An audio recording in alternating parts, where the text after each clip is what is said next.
A small-town baker, drowning in debt, inherits a crumbling church everyone calls cursed. The townspeople laugh when he tries to restore it, until a shocking discovery in the walls changes everything. What he finds inside will rewrite history and his destiny. Before we dive into this incredible story, make sure to subscribe, hit the like button, and turn on notifications. You won't want to miss what happens next. The last loaf, the bell above the door of Crossbun's bakery jingled weakly, as if even it had lost the energy to make a proper sound. Ethan Cross wiped flour-dusted hands on his apron, leaving streaks of white against the faded blue fabric. The morning rush, if 3 customers counted as a rush, had come and gone, leaving behind only the scent of slightly burnt sourdough and the weight of another disappointing day. Behind the counter, the cash register drawer hung open, revealing a meager stack of bills. Not enough to cover rent. Definitely not enough to pay back the loan he'd taken 6 months ago to keep the bakery alive. He exhaled, shoulders slumping, and glanced at the half-empty display case. The croissants had gone stale hours ago. A sharp knock at the front window made him jump. Mayor Higgins stood outside, arms crossed, lips pressed into a thin line. Ethan forced a smile and unlocked the door. "Ethan," Higgins said, not bothered with pleasantries, "you're late on this month's property tax." "Again?" I know. I'll have it by Friday," Ethan lied. He wouldn't. The mayor's gaze flickered over the empty tables, the unsold pastries. "You can't keep this place running on hope and day-old bread, son." Ethan clenched his jaw.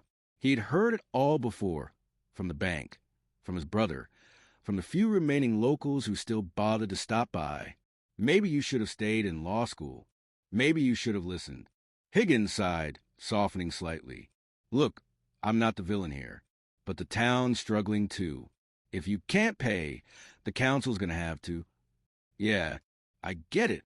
Ethan cut him off before he could say foreclosure.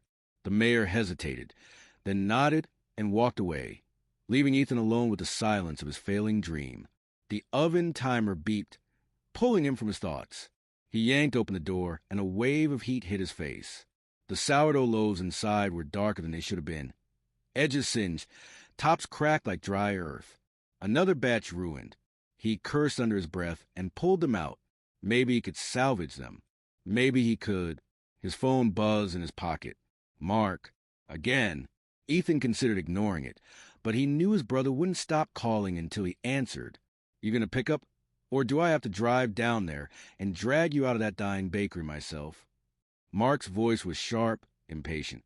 "I'm busy," Ethan muttered, poking at the burnt crust of a loaf. "Busy losing money?" A dry laugh. "Listen, Dad's old firm needs a paralegal. It's not glamorous, but it's steady, and God knows he needs steady."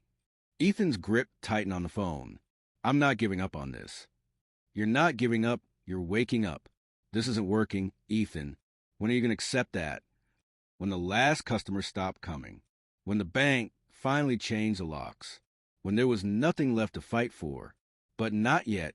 I'll figure it out," he said, though he had no idea how. Mark sighed. Stubborn. Just like Mom.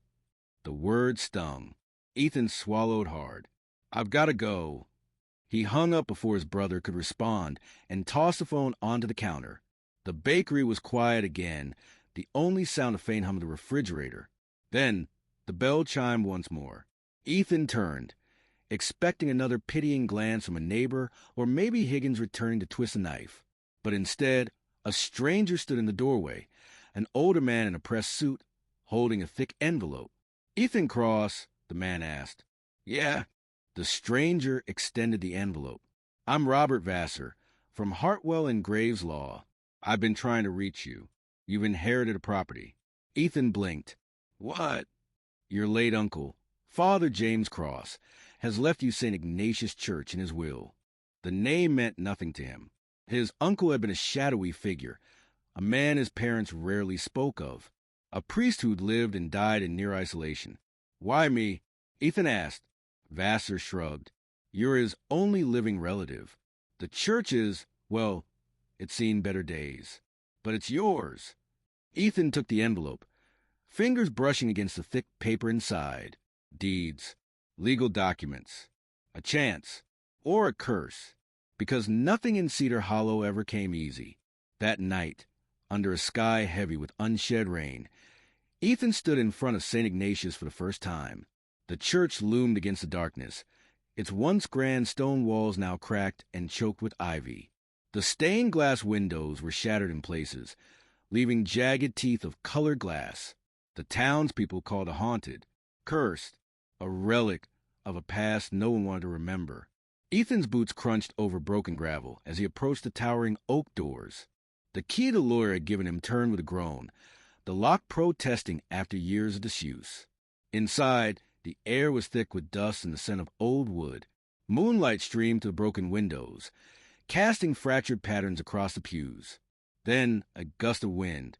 The door slammed shut behind him with a bang that echoed through the hollow space. Ethan spun, heart pounding. Silence. Just the creak of settling beams and the whisper of his own breath. And then a glint near the altar. Something caught the light, a flicker of gold in the shadows. Ethan stepped forward, pulse quickening. What had he just walked into? The town's mockery. The morning sun did nothing to soften the jagged edges of St. Ignatius Church. Ethan stood outside, squinting at the peeling paint and crumbling stonework, the lawyer's envelope still clutched in his hand. The weight of what he just inherited, what he was now responsible for, settled over him like a lead blanket. He hadn't slept. After last night's discovery of that strange glint near the altar, he'd spent hours poking through the shadows, half convinced he'd imagined it. But there had been something there, a flicker of metal, a whisper of possibility. Now, in the harsh light of day, doubt crept in. Maybe it had just been a trick of the moonlight. Maybe this whole thing was a mistake. A sharp laugh cut through his thoughts. Ethan Cross, turning into a priest now? That's a new one. He turned to see Dale Mercer leaning against his truck, arms crossed, grinning like a man who'd just heard the best joke of his life. Dale had been Ethan's high school rival, back when Cedar Hollow still had enough kids for rivalries, and time hadn't softened his smirk. Not a priest, Ethan said flatly, just a new owner. Dale whistled low, eyeing the decaying building. Lucky you. Place is a death trap. Higgins been trying to tear it down for years. Ethan stiffened. Why? Besides the fact that it's falling apart?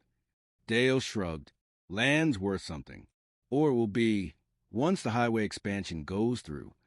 Ethan's stomach dropped. Of course. The town had been buzzing about the proposed highway for months. A direct route that would bypass Cedar Hollow entirely unless the council could prove the area had historical value. And if the church was gone... Anyway, Dale said, pushing off his truck, good luck with that. You'll need it. He tossed a mocking salute and climbed into his cab, leaving Ethan standing in a cloud of exhaust. The diner on Main Street was the closest thing Cedar Hollow had to a gossip hub. Ethan knew that the second he walked in, every conversation would hitch. Every pair of eyes would flick his way. But he needed coffee. And maybe, if he was lucky, a shred of information. The bell above the door announced his arrival, and just as predicted, the low hum of chatter stuttered. A few regulars nodded at him, polite but distant. Others didn't bother hiding their curiosity. He slid onto a stool at the counter. Marge, the diner's owner and Cedar Hollow's unofficial historian, eyed him over the rim of her glasses. Heard you got yourself a church. Word traveled fast. Yeah, Ethan said. Apparently. She poured him a cup of coffee without asking. Your uncle was a strange man. Quiet. Kept to himself. A pause. Some folks said he was hiding something in there. Ethan's fingers tightened around the mug. Like what? Marge shrugged. Who knows? Treasure. Ghosts. Guilt. She wiped the counter with a rag, her tone deliberately casual. All I know is no one stepped foot in that place in 20 years. Not since the accident. Ethan stilled. What accident? Before she could answer, the diner door swung open, and a woman strode in like a storm rolling in off the prairie. Dark hair pulled into a messy bun. Boots scuffed from use, a leather satchel slung over one shoulder. She scanned the room, and when her gaze landed on Ethan, she didn't look away. You're the new owner of St. Ignatius, she said. Not a question. Ethan blinked. Yeah. She stuck out a hand. Lila Reyes, local historian. And you and I need to talk. 10 minutes later, they were seated in a corner booth, Lila spreading a yellowed map across the table. The diner's noise faded into background as she traced a finger over faded ink. This church, she said, isn't just some crumbling building. It's a piece of history. And if I'm right, it's hiding something big. Ethan leaned in. Like what? Lila lowered her voice. In the 1920s, a traveling priest stayed there. Father Ignatius, the man the church was renamed for. Rumor has it, he brought something with him. Something valuable. A relic. Ethan's pulse jumped. That glint in the dark. Why hasn't anyone looked for it before? He asked. Because, Lila said, folding the map carefully, people in this town have long memories. And fear lasts longer than curiosity. Before Ethan could press further, the diner door banged open again. Mayor Higgins stood there, face flushed, eyes locked on Ethan. Cross, he barked. You got a permit for that church? Ethan frowned. I just got the keys last night. Higgins scowled. Well, unless you're planning to knock it down, you'll need one. And I'll tell you right now, the council's not inclined to approve any restoration projects. Lila cleared her throat. Actually, Mayor, if the building's deemed historically significant, it could qualify for preservation grants. Might even help with that highway proposal. Higgins' jaw tightened. This town doesn't need handouts. It needs progress. He jabbed a finger at Ethan. You've got 2 weeks to decide what you're doing with that eyesore. After that, we're voting to condemn it. With that, he turned and marched out, leaving silence in his wake. Lila exhaled sharply. Well, that could have gone better. Ethan stared at his coffee, the weight of the deadline pressing down on him. 2 weeks. 2 weeks to prove this place was worth saving. To find out if that glint in the dark was real. To decide if he was chasing a miracle or a fool's hope. Lila nudged the map toward him. So, she said, you ready to see what's really inside those walls? The hidden key. The key felt heavier in Ethan's pocket than it should have. He and Lila stood in the center of St. Ignatius's hollow belly, dust swirling in the shaft of afternoon light that pierced through broken stained glass. The air smelled of damp wood and old hymnals, the kind of scent that clung to the back of your throat. Lila ran her fingers along the altar's carved edge, tracing grooves worn smooth by time. This symbol, she murmured, pausing over a strange marking. A circle would cross inside, nearly faded into the wood. It's not Christian, at least not entirely. Ethan crouched beside her, squinting. Then what is it? A protector's mark. Something meant to guard what's hidden. She glanced at him, eyes bright with the thrill of a hunt. Your uncle knew more than he let on. A floorboard creaked overhead. They both froze. Ethan held his breath, listening. The church was supposed to be empty, but the sound had been unmistakable, a footstep. Deliberate. Close. Lila's hand closed around his wrist, her fingers cold.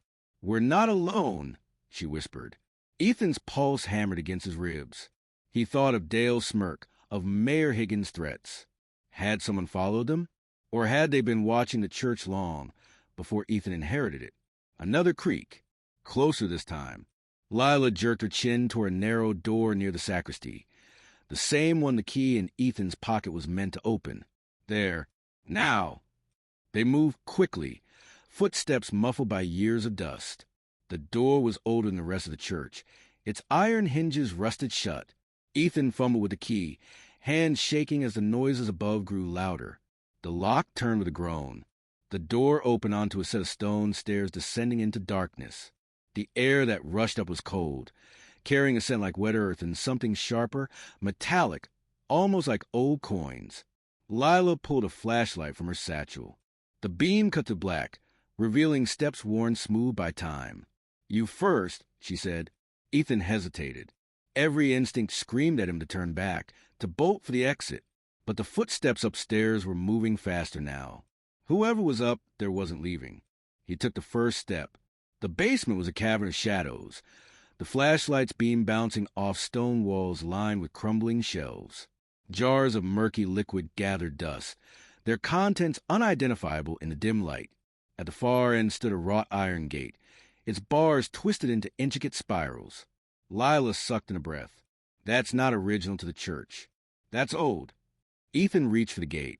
The metal was icy under his fingers, the lock a strange, ornate thing unlike any he'd seen. The key didn't fit. Damn it, he muttered, shaking the bars. The gate held firm. Lila shone the light along the edges. There's another mechanism. Look. Carved into the stone beside the gate was the same symbol from the altar, the circled cross. Beneath it, a shallow depression in the shape of a hand. Ethan pressed his palm against it.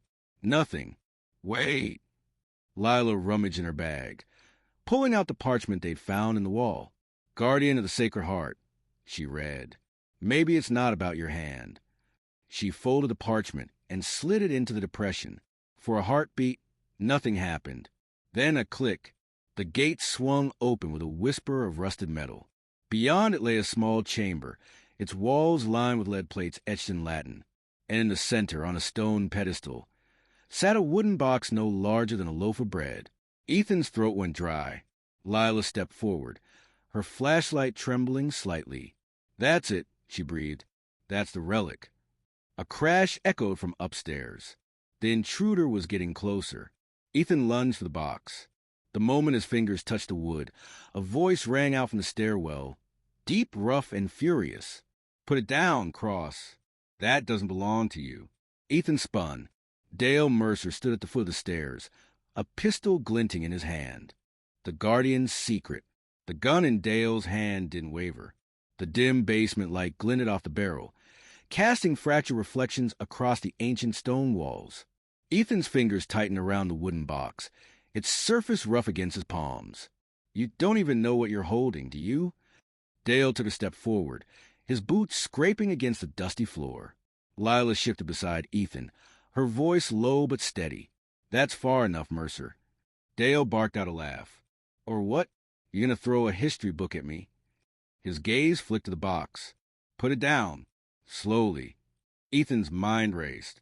Dale wasn't just some town bully. He was here for the relic, which meant he knew something. Maybe more than they did. What's in the box, Dale? Ethan kept his voice calm, buying time. Something that doesn't belong to you. Dale's finger rested against the trigger. Last warning. A drop of sweat traced down Ethan's spine. He had no play here. No way out. Then Lila moved. She lunged to the nearest shelf, toppling a row of glass jars. They shattered against the stone floor, the sound like a gunshot in confined space. Dale flinched, just for a second, but it was enough. Ethan didn't think. He just ran. They crashed through the gate, Lila slamming it shut behind them. The ancient lock held, but Dale was already throwing himself against the bars, his curses echoing through the chamber. Stairs. Lila gasped, shoving Ethan forward. They took the steps two at a time, the wooden box heavy in Ethan's arms. Above them, the church was silent. Whoever had been upstairs was gone, or hiding. They burst through the sacristy door into the fading evening light. Ethan didn't stop until they were in Lila's truck, peeling away from the curb in a spray of gravel. Lila's apartment was above the town's shuttered bookstore, crammed with stacks of yellowed papers and leather-bound volumes. She bolted the door behind them, her hands shaking as she poured 2 glasses of whiskey. Ethan set the box on her cluttered kitchen table. It looked even older in the light. The wood darkened with age, the edges reinforced with tarnished silver. You think he followed us? Ethan asked, downing the whiskey in one burning gulp. Lila shook her head. Not yet, but he'll come. She ran a finger along the box's lid. We need to know what we're dealing with. The latch gave with a soft click. Inside, nestled in faded velvet, lay a silver reliquary no larger than a fist. Its surface was engraved with intricate patterns, saints and sinners twisted together in an endless dance. Lila exhaled sharply. It's a medallion of St. Ignatius. Ethan frowned. Meaning, she said, carefully lifting the relic. This is what the Vatican has been searching for since 1523. It's said to contain a sliver of the true cross. And if it's real... She met his eyes. It's worth millions. Maybe more. A knock at the door made them both jump. Not a fist, not Dale's angry pounding. 3 soft, deliberate raps. Lila's face paled. That's not Mercer. Ethan crossed to the door, peering through the peephole. An elderly man in a priest's collar stood on the landing, his hands folded calmly before him. When he spoke, his voice carried through the wood with eerie clarity. Miss Reyes, Mr. Cross, I believe you have something that belongs to my order. The order's claim. The priest's knuckles rapped against the door again, each tap precise as a metronome. Ethan's hand hovered over the deadbolt, sweat prickling his neck. The reliquary sat exposed on Lila's table, its silver surface catching the lamplight like a wink from history itself. Lila mouthed a silent don't, but Ethan turned the lock anyway. The man who stepped inside moved with the quiet assurance of someone who'd spent decades gliding through shadows. His black cassock showed no dust from the road, his collar starched stiff as parchment. Deep lines framed pale eyes that went straight to Relic. Ah, he breathed. The word carried the weight of a prayer. Ethan blocked his path. Who are you? Father Aldrich Voss. His gaze never left the medallion. Keeper of a vigil for the Order of the Sacred Heart. Lila's sharp intake of breath told Ethan all he needed to know. This wasn't just some local priest. Voss produced a wax-sealed letter from his sleeve. The broken insignia matched the symbol on the reliquary. Your uncle was one of us, Mr. Cross. His final act was to ensure this found its way into trustworthy hands. Ethan's mind reeled. His uncle, a secret guardian? The same man who'd skipped his sister's funeral? Lila found her voice first. If you're the keeper, why didn't you have the key? Voss's smile didn't reach his eyes. Because the church's secrets were meant to be earned. The unworthy would see only rot. The worthy, he gestured to the medallion, would find truth. A car door slammed outside. Voss's head snapped toward the window. Mercer. Ethan's pulse spiked. How do you? He's been hunting us for years. Voss swept up the reliquary with surprising speed, tucking it inside his robes. The medallion's power has always drawn the greedy. Your uncle died keeping it from Mercer's employers. Tires crunched gravel outside. Lila grabbed Ethan's arm. Back door. Now. They fled through the bookstore stockroom, just as boots thundered up the front stairs. Ethan caught a glimpse of Dale through the window, not alone this time. 2 men in dark suits flanked him, their postures screaming professional. Voss led them down an alley reeking of spoiled milk and wet newspaper. The train station, he hissed. There's a safe house in. A gunshot split the night. Brick exploded beside Ethan's head. He yanked Lila into a crouch as another shot whined past. Voss didn't flinch, just kept moving with the calm of a man who'd danced with death before. They rounded the corner onto Main Street, where the 10:15 freight train was already rolling through town. Voss leaped onto the slow-moving boxcar like a man half his age, pulling Lila up after. Ethan's fingers scraped rust as he scrambled aboard. Below them, Dale and his men skidded to a halt, their curses lost under the train's groan. Lila collapsed against the wall, gasping. Who the hell are these people? Voss watched the receding town through the open door, the kind who burned churches to cover their tracks. He turned the reliquary in his hands. And this, Miss Reyes, is the only thing stopping them from rewriting history itself. The boxcar plunged into a tunnel, swallowing them in blackness. Somewhere ahead, the locomotive's whistle screamed like a warning. Ethan realized 3 things in rapid succession. He'd just abandoned his bakery, his town, and every shred of common sense. That medallion was worth more than money. It was worth killing for. Father Voss hadn't yet explained what made him worthy of guarding it. The train roared into the night, carrying them toward answers, and likely more gunfire, whispers in the dark. The freight train rattled through the night, its rhythmic clatter masking their labored breathing. Ethan pressed his back against the cold metal wall of the boxcar, watching as Father Voss examined the medallion under the dim glow of Lila's flashlight. The relic cast strange shadows across the priest's weathered face, making his deep-set eyes look hollow. Power, Voss murmured, running a thumb over the engraved surface. That's what they want. Not the gold, not the history, the power it's said to hold. Lila tucked a loose strand of hair behind her ear, her curiosity outweighing her fear. What kind of power? The priest hesitated, then angled the medallion toward the light. The intricate carving seemed to shift, the figures of saints appearing to move as the shadows danced. Legend says it doesn't just contain a piece of the true cross, it protects it, and with it, the last remnants of a secret the church has guarded for centuries. Ethan exhaled sharply. You're telling me this thing is magic? Voss's lips twitched. I'm telling you it's dangerous. Whether by faith or force, men have died for it, your uncle among them.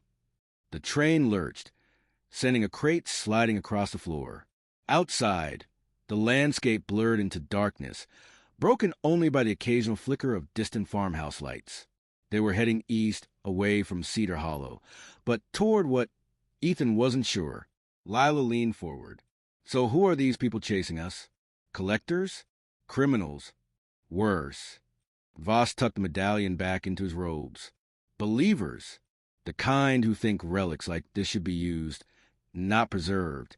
And Mercer? He shook his head. He's just hired muscle. The real threat is whoever paid him. A thought struck Ethan like a bolt. The mayor. Higgins has been trying to tear down the church for years. If he knew... No. Voss cut him off. This goes beyond small-town politics. The people after this medallion have resources, reach.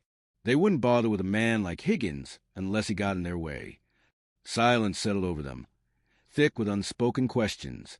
The train whistle blew in the distance, a mournful sound that sent a shiver down Ethan's spine. Then, a scrape of metal on metal. All three froze.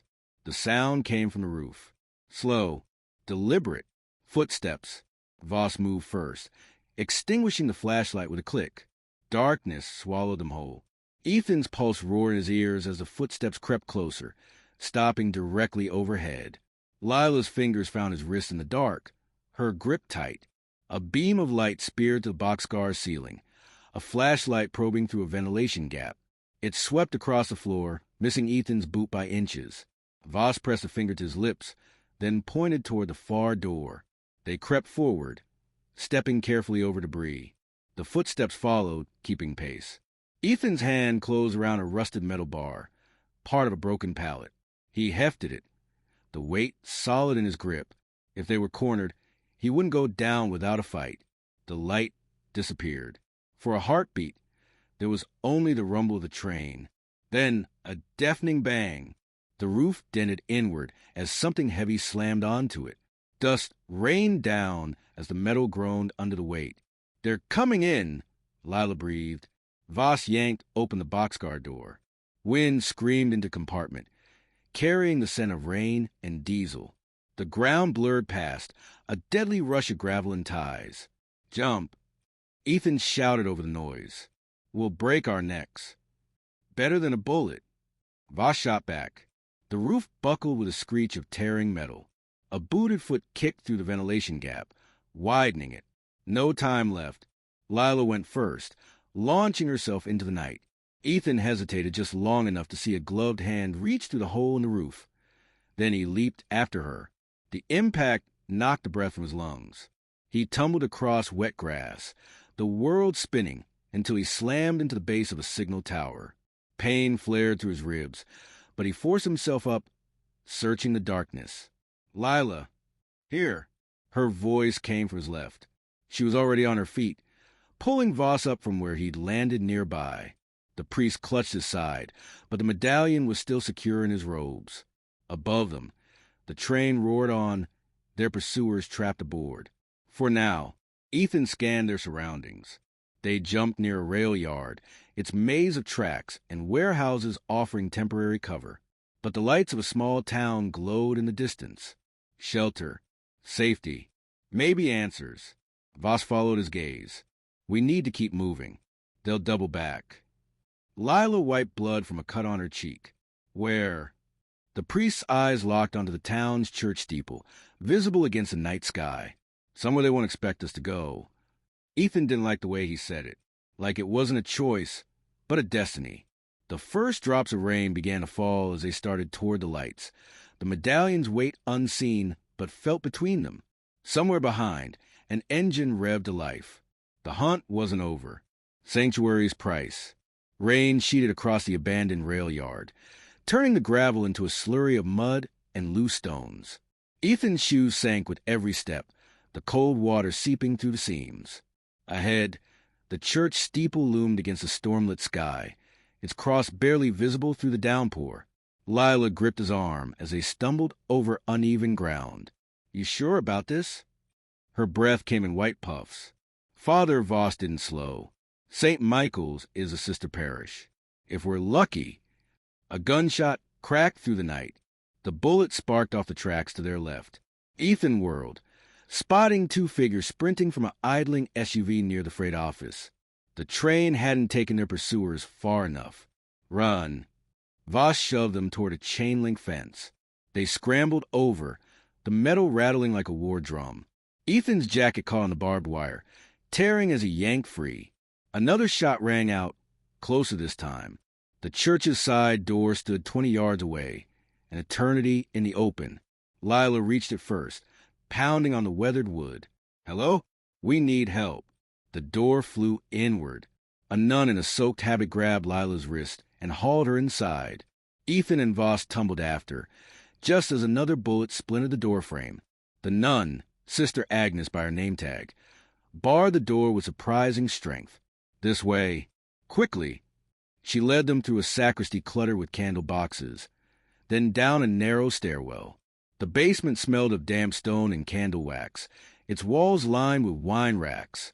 At the far end stood an iron door that looked centuries older than the church above. Sister Agnes produced a skeleton key from her robes. "You'll be safe here. For now."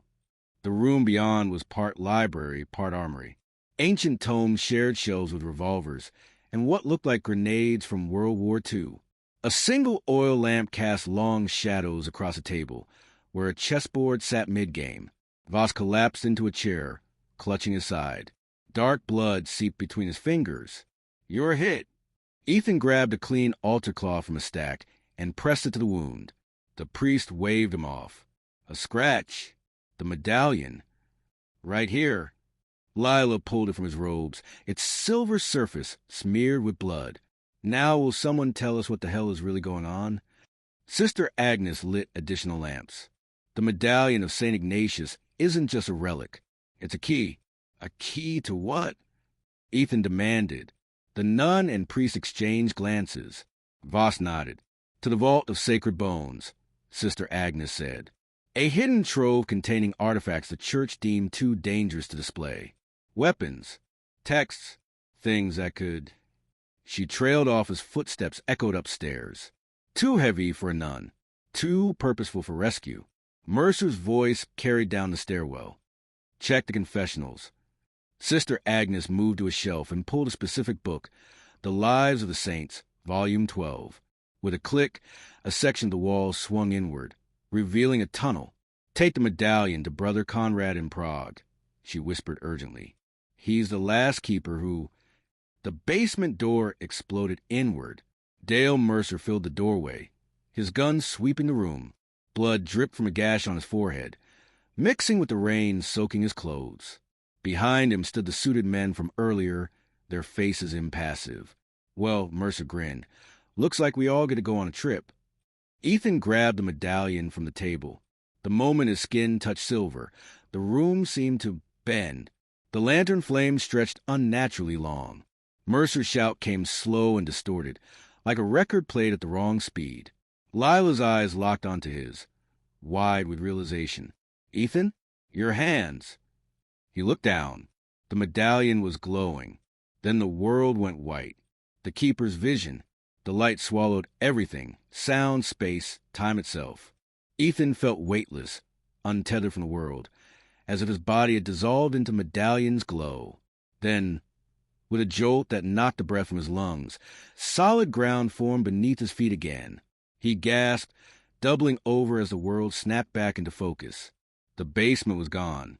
The gunman, the priest, Lila, all vanished. Instead, he stood in a moonlit cloister, its arched walkways framing a courtyard where a lone fig tree twisted toward the stars. The air smelled of incense and something sharper, like iron or old blood. A hand touched his shoulder. Ethan whirled, nearly dropping the medallion. A monk stood before him, his hood shadowing all but a white beard and piercing blue eyes. Around his neck hung an identical silver medallion. "Welcome, keeper," the monk said, his voice layered with echoes as if multiple people spoke through him. "You've come at the turning." Ethan stumbled back. "Where am I? What the hell just happened?" "The year is 1526, the monk said calmly. "You stand in the monastery of the Sacred Heart, 3 days before the massacre." Ethan's stomach dropped. "That's impossible." The monk gestured to the medallion in Ethan's shaking hands. "That which guards the true cross does not obey the laws of men. You asked its purpose, did you not?" He turned, his robes whispering against stone. "Come, see what your uncle died to protect." The cloister led to a chapel smaller than St. Ignatius, but built with the same heavy stones. Inside, 12 monks knelt in prayer before an altar where a wooden box sat draped in purple cloth. The air hummed with tension, like the moment before a lightning strike. The bearded monk pointed to the box. "Within lies the last remnant of the cross upon which Christ perished, but also something far older, something the Romans buried beneath Golgotha to harness its power." Ethan's mouth went dry. "What kind of power?" The monk's eyes darkened. "The kind that resurrected Lazarus. The kind that made the Red Sea part. Raw creation itself, bound within slivers of sacred wood." His hand tightened on Ethan's arm. "And in 3 days, mercenaries funded by Cardinal Varelli will slaughter every soul here to steal it." A door slammed somewhere in the monastery. Shouts echoed. The monk's head snapped up. "They've come early." He shoved Ethan toward a hidden panel in the wall. "Remember this night. Remember what happens when the greedy touch divinity." The vision fractured like broken glass. Ethan was back in the basement, the medallion searing hot in his grasp. No time had passed. Mercer's men still had their guns raised, their mouths open mid-shout. But now Ethan knew. The medallion wasn't just a key. It was a warning. And Mercer's finger was tightening on the trigger. The blood of martyrs. Time snapped back into motion with the roar of Mercer's gun. Ethan moved without thinking. He threw himself sideways, the bullet grazing his temple as the medallion flared white-hot in his hand. A scream tore through the basement. Not from Lila or Sister Agnes, but from one of Mercer's suited men, who clutched his head as if struck by invisible lightning. "Killed him," Mercer bellowed, but his voice sounded distant, warped. The oil lamps flickered wildly, their flames stretching toward the medallion, like worshippers bowing to a saint. Shadows pooled unnaturally in the corners, twisting into shapes that almost looked like hooded figures.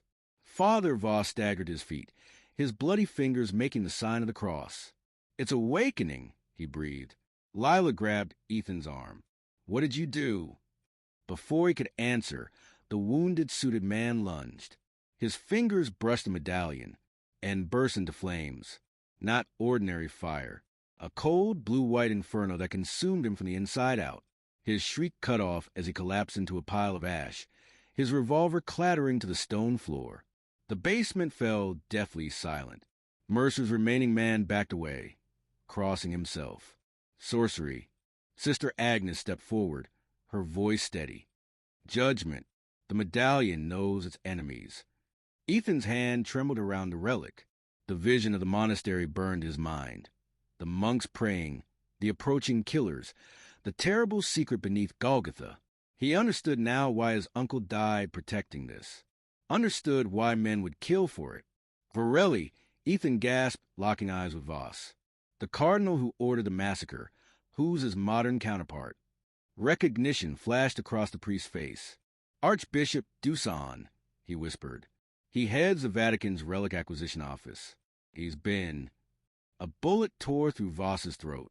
Mercer stood in the doorway, smoke curling from his pistol. Enough chatter.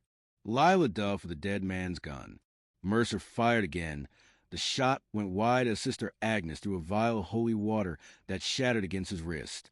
He howled, more in surprise and pain, giving Ethan the split second he needed. He raised the medallion like a shield. The world bent. Mercer's next bullet stopped midair, suspended in a shaft of moonlight. The remaining suited man froze mid-lunge, his face twisted in terror. Only Lila and Sister Agnes moved normally, their eyes wide with awe. Ethan. Lila reached for him. Your eyes. He didn't need a mirror to know they were glowing. The medallion's power coursed through him, whispering secrets in a language older than Latin. He saw the threads connecting past and present. The mercenaries of 1526 were Mercer's ancestors, hired by the same bloodline, now funding the hunt. The vault beneath Golgotha wasn't just a tomb, it was a prison, and the medallion was its key. Mercer strained against the frozen moment, veins bulging in his forehead. You don't understand. He ground out. Doosan will burn whole cities. The medallion pulsed in Ethan's grip, showing him the truth in flashes. A vault beneath Jerusalem, a darkness stirring within, Doosan's fanatical belief that he could control what the Crusaders had buried. The cost of failure didn't bear thinking about.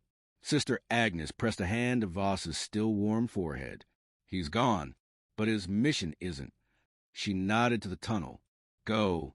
I'll hold him here. Lila grabbed the dead man's gun. We're not leaving you. You must. The nun's smile was sorrowful. She reached beneath her habit and produced a grenade. Not military issue, but something older, its surface etched with crosses. I swore an oath, too. Mercer's fingers twitched toward his trigger. Time was slipping. Ethan made the only choice he could. He grabbed Lila's hand and ran for the tunnel as the nun began to pray in Aramaic. They were 20 steps down the passage when the explosion came. The ground shook, the tunnel walls shedding dust like ancient tears. Ethan didn't look back. Some vows required more than blood. They required sacrifice. The medallion burned against his chest as they fled into the dark, its light showing the way forward, toward Prague, toward Brother Conrad, toward the final battle he now knew was coming. Behind them, in the ruins of the basement, something moved in the shadows. Something the medallion recognized. Something that recognized it. The last guardian. The tunnel walls trembled with the aftershocks of Sister Agnes' sacrifice. Ethan ran with Lila's hand clamped in his. The medallions glowed, painting their path in eerie silver light. The air smelled of damp earth and something older, like the inside of a long-sealed tomb. Lila's breath came in ragged gasps. That nun just blew herself up. To protect this, Ethan touched the medallion through his shirt. It had cooled slightly, but still pulsed like a second heartbeat. She knew what was at stake. The tunnel ended at a rusted ladder, leading up to a storm drain. They emerged into an alley behind the train yard, the first hints of dawn staining the sky. Somewhere in the distance, sirens wailed. Lila wiped grime from her face. Prague's 1,000 miles away. How are we supposed to? A black sedan screeched to a halt beside them. The window rolled down to reveal a pale face with sharp Slavic features and a clerical collar. Get in, the man said in accented English. Unless you prefer to die in the street. Ethan hesitated, but the medallion warmed against his chest. Not a warning, but recognition. This was Brother Conrad. The car smelled of gun oil and incense. Conrad drove with one hand, the other resting on a pistol in his lap. His eyes flicked to the rearview mirror every few seconds. You have it? He demanded. Ethan pulled the medallion from his shirt. The moment Conrad saw it, his knuckles whitened on the wheel. God help us, he whispered. They killed Voss. Lila nodded. And Sister Agnes. Mercer's working for someone called Doosan. Conrad's mouth tightened. Archbishop Doosan believes the relics in the Vault of Sacred Bones can make him a new messiah. He's gathered an army of fanatics. And tomorrow night, during the lunar eclipse, they'll break into the vault beneath Jerusalem's Church of the Holy Sepulchre. Ethan's vision of the monastery flashed before his eyes. The monks praying, the mercenaries coming, history repeating. What's really in that vault? Conrad downshifted violently. Something that should never see light. The Templars sealed it in the 12th century after the Second Crusade. The medallion is the only key and the only lock. The car raced toward a private airstrip where a twin-engine plane waited, its propellers already spinning. As they boarded, Ethan noticed Conrad's left hand. The fingers were twisted, the nails scarred as if burned. Lila saw it too. You've touched the vault. Conrad flexed his ruined hand. I was the last keeper to try. The vault tests you. The plane took off into the rising sun. Ethan stared at the medallion in his palm, its silver surface now etched with faint lines that hadn't been there before, a map taking shape. Jerusalem burned with midday heat when they landed. The old city streets teemed with pilgrims, oblivious to the storm gathering beneath their feet. Conrad led them through a maze of back alleys to a nondescript door near the Church of the Holy Sepulchre. Inside, 6 armed men and women, in civilian clothes, stood guard around a stone slab in the floor. Ethan recognized their posture. These were keepers too, the last line of defense. One, a dark-skinned woman with a rifle, nodded to Conrad. Doosan's people are already inside the church. We've got maybe an hour. Conrad turned to Ethan. It has to be you. The medallion chose its keeper. Lila grabbed Ethan's arm. What happens if you go down there? Either I seal the vault forever, or I don't come back at all. Her fingers tightened. There's always another way. Ethan kissed her forehead. Not this time. The keepers lifted the stone slab, revealing a staircase that smelled of wet rock and something metallic. The medallion's glow intensified, the etched lines now clearly forming a path. Ethan took the first step. The darkness swallowed him whole. The vault was smaller than he expected, just a circular chamber with a single object at its center, a plain cedar box no larger than a shoebox, bound with iron chains. But the presence in the room made Ethan's skin crawl. It was like standing inside a living thing. The medallion burned in his grip. The chains on the box rattled. A voice that wasn't a voice whispered from the shadows. "Keeper!" Ethan knew what he had to do.